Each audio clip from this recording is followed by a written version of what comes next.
Hello everyone and welcome to a super exciting video. I've been really excited to make this announcement. I wanted to make a dedicated video just to talk to you guys for maybe 10 minutes, something like that, because I didn't want to cram all of this information that I want to get through to you guys and discuss. I didn't want to cram it all into the unboxing video because that would have made it a very bloated unboxing, and I want to just kind of, go at it in a nice chilled way and really put the main focus into the machine rather than the stuff that I've got to say. So while my new Mac is floating its way to me from the Apple gods, I am going to chat to you guys about why I chose it, my reasoning behind a lot of my points. Going to back myself up a little bit because 99% of people think that this is a good idea. If you don't follow me on Twitter, then there's various discussions happening on Twitter.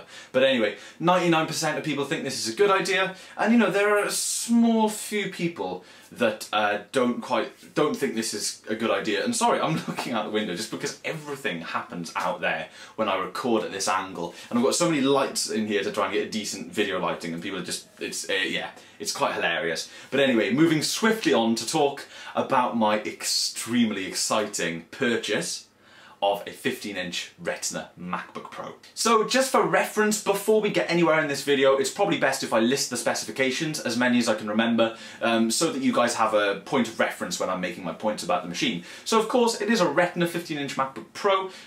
It's from October 2013, so they updated them slightly in July of 2014, but it was a very small update. I think it was mainly prices and baseline configuration changes, if I'm right. I don't think there was many changes to the machine. Like, mine's still got the PCIe based storage interface along with Thunderbolt 2 and all the other updated Apple goodness. So it is a 2.0 GHz quad-core Intel i7 based system, and right off the bat, yes, I will say that that does pretty much outperform my Mac Pro in most aspects, and that is something that I may talk about a little bit later on in the video. Depends how we're doing for time. It's not something that's concerning me too much, but yeah, like I say, I'll get on to that. Talking about RAM, it comes with 8 GB of RAM, I believe. Of course, that's solid straight on the board, but 8 GB is, 10 times better than 4 GB. 8 gig is what I'm running in my Mac Pro, my main system, running Yosemite, and I'm finding that fine for now. So hopefully 8 gigs in a portable machine is always going to be fine for me, because I see myself hoping to keep this system for 4, 5, maybe even 6 years. I did say I wanted to keep it for 7 or 8 years when I was talking about getting a new MacBook Pro in one of my previous videos, but I think that was being a bit ambitious with the rate that technology is moving on. So yeah, 8 gigs of RAM should see me through fine. It's got 256 GB of PCIe attached flash storage. Of course, really nice, 256, pretty generous for the baseline model in terms of such fast storage. Looking forward to that, and if you guys don't know, I own a Western Digital My Passport. Pretend it's right here in my hand, it's a red thing, it'll just, yeah, it's red, and yeah, it's USB 3.0, 750 gigs, and that's pretty much all the data I need on the road. I don't carry around entire video libraries and stuff, so having terabytes upon terabytes on the road isn't something that I need. Everything's stored here, I take the files I need with me, and if I forget anything, then, boo-hoo, that's bad luck on my bad organisation. Of course, it's baseline, so no dedicated GPU, and this is something that I'm going to extensively talk about in this video. Not for too long, but just, I want to cover a few points and clear up a little bit of stuff in the air about GPUs and integrated graphics and all this stuff. It's got the Intel Iris Pro graphics, so definitely no slouch, but like I said, we'll cover that more. Other than that, I think that's pretty much all the specs that I need to mention. It's got all the average stuff, 720p FaceTime HD camera, or whatever they're calling them these days, backlit keyboard, nice trackpad. Of course, amazing, thin, gorgeous design. It's got the Retina display itself, so that's going to be absolutely phenomenal compared to what I'm used to. And it's just going to be a really nice machine.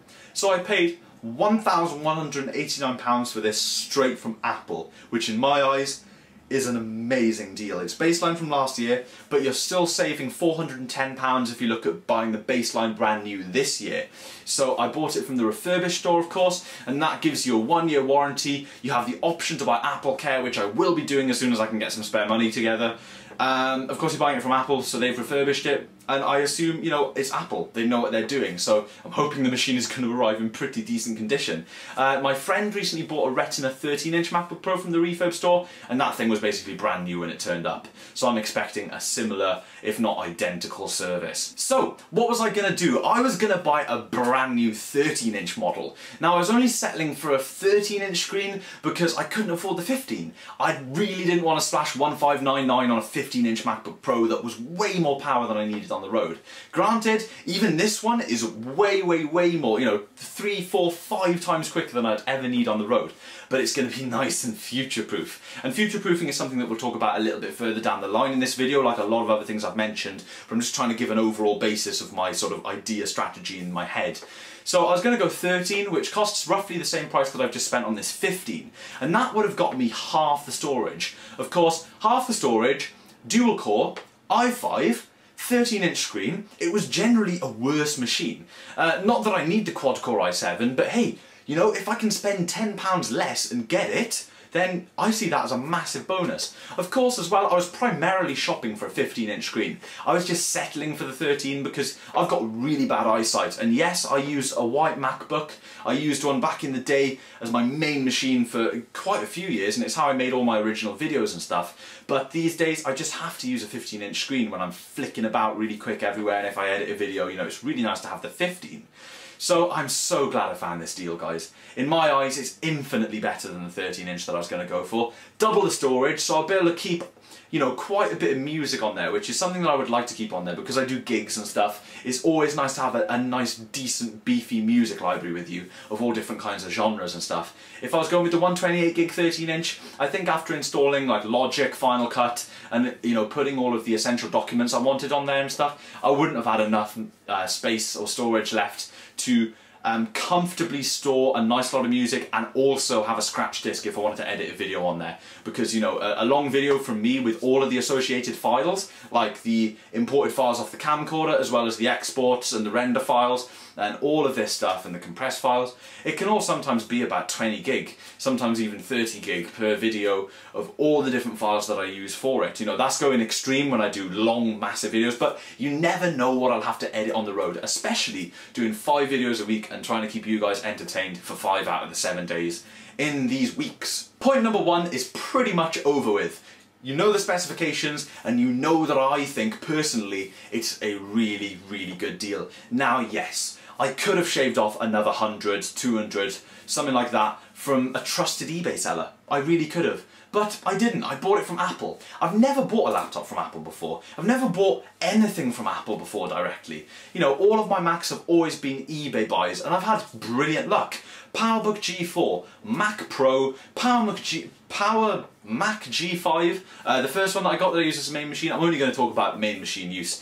Various G4s that I've used as slave machines, all off eBay, all fantastic. My original white MacBook, my first ever Mac, bought it locally second-hand, fantastic, all great. But I just wanted to buy a really, really new machine, you know, just practically brand new machine that was going to last me for years and years. Because as you guys know, let's whip it out, I have had various issues with my 2008 MacBook Pro, and this is the guy that is getting replaced by the 15-inch Retina. So it is indeed my fault. I bought the one with the dodgy 8800 GT graphics card, graphics chip rather. Yeah, really dodgy, lovely performing laptop, love it, love the design.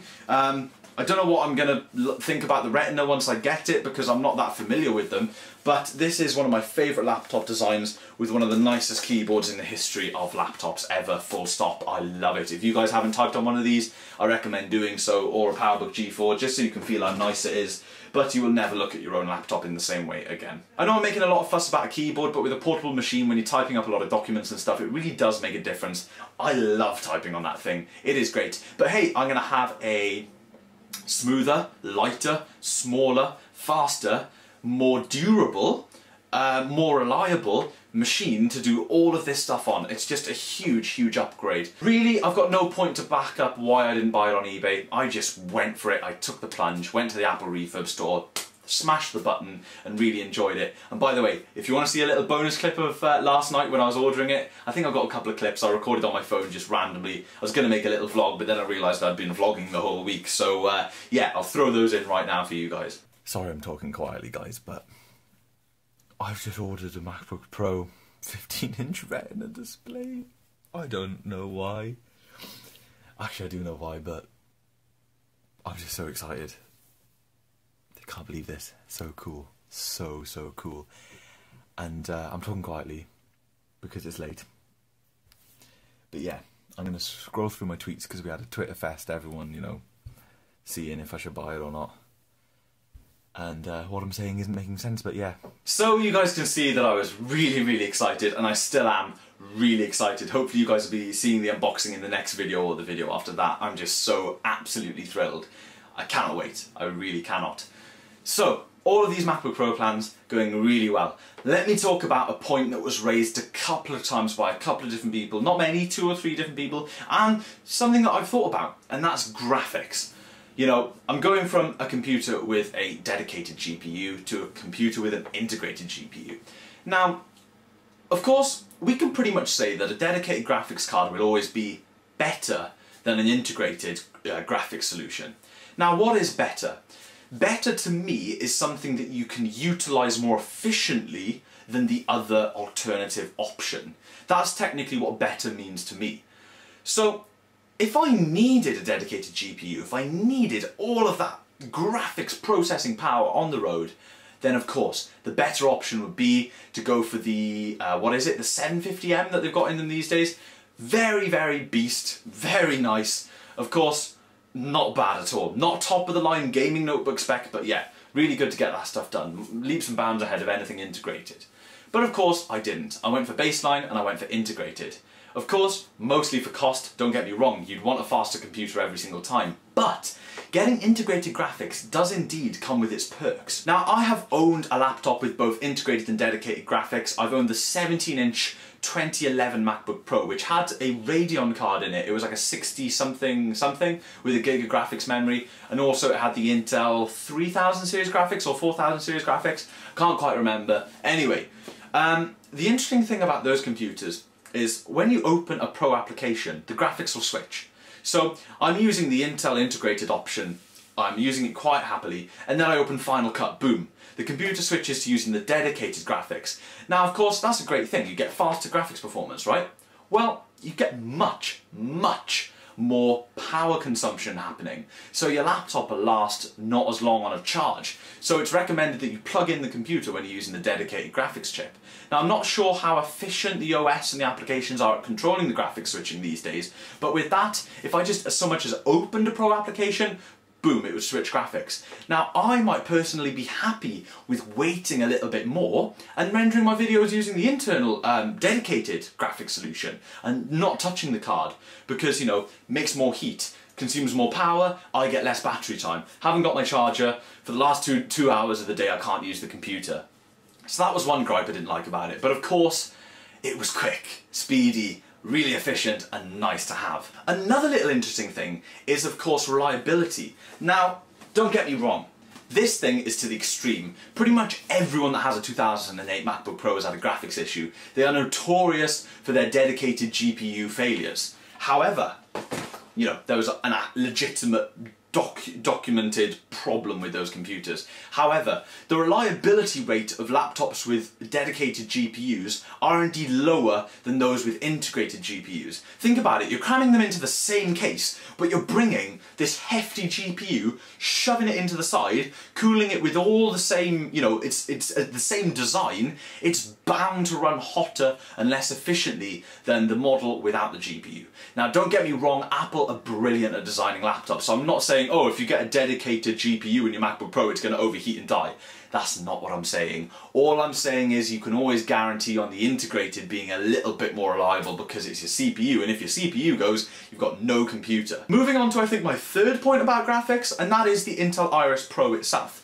Now, even comparing the Intel Iris graphics, which is what's in the 13-inch, I believe, and the Iris Pro graphics, some people aren't realizing that there's a difference. But you've got Intel HD 5000, then you've got Intel Iris graphics, that's 5100, and then you've got Iris Pro graphics, that's 5200. Now, it's another step up again. And if you look at benchmarks, I know benchmarks can be benchmarks, but they're great at seeing a general raw performance of a GPU. If you look at benchmarks online, you can pretty much compare the Intel Iris Pro graphics, bar a few features and a little bit of speed, to something like a GT 640, which is what I have in my Mac Pro right now. But they are definitely comparable. And you're looking at a generally not much, but slightly better experience running Iris versus running Iris Pro versus Iris, and definitely a better experience running Iris Pro versus Intel HD 5000 graphics. I do not need that dedicated GPU. I'll edit the odd video on the road. Christ, I mean, the Core 2 Duo with 2 GB of RAM was plenty for me on the road. This is going to be absolutely colossally awesome, overkill, future-proof, godly wisdom. And you know, the Iris Pro is better than the chip that's in there now, because that's an ancient six-year-old lump really. So yeah, really excited. The graphics thing, I hope you guys get my side of the argument, and dedicated, yeah, 750M or whatever it's called, awesome. But you can pretty much compare Iris Pro to a low-end GT 640. So that brings me on to my final points and my conclusions. Will you guys see an unboxing video and lots of other videos to do with this MacBook Pro? Of course you will. I cannot wait to bring you guys this content. Now, where did I get the money? Well, I am in a little bit of debt for this. I have paid some of it off at the start and stuff, but I have put another little hold on the desk project. I want to get my desk sorted just as much as you guys want to see my new desk setup, but I had to jump on this MacBook Pro thing. I desperately needed a laptop. It was really getting crucial, and I just needed one. So the desk setup's taken a back seat, but it's not taken a back seat. It's not like a back burner. It's just a little, side step, little seat further back. It's going to take me another 2 to 3 weeks probably to get the funds for it, but I'm going to work my arse off, try and get as much money as I can together and get the desk setup sorted.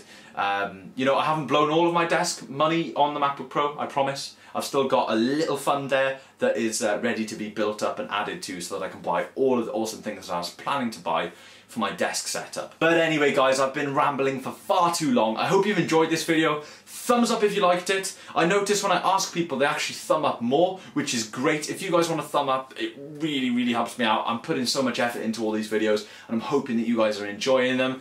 As for the next few videos this week, I have a feeling it's going to be MacBook Pro related, because new shiny toy, it's going to be great. Hope you guys are looking forward to seeing that on the channel, and expect all of my usual, I think, pretty good content. I try my best. I hope you guys like it. Expect all of that in the coming weeks. Desk setup stuff, PowerPC stuff, retro stuff, MacBook Pro stuff, all this awesome stuff that I got planned, and I'm just bursting at the seams. I cannot wait to show you guys a million things that I want to do. But hey, this is me signing out. Hope you've enjoyed.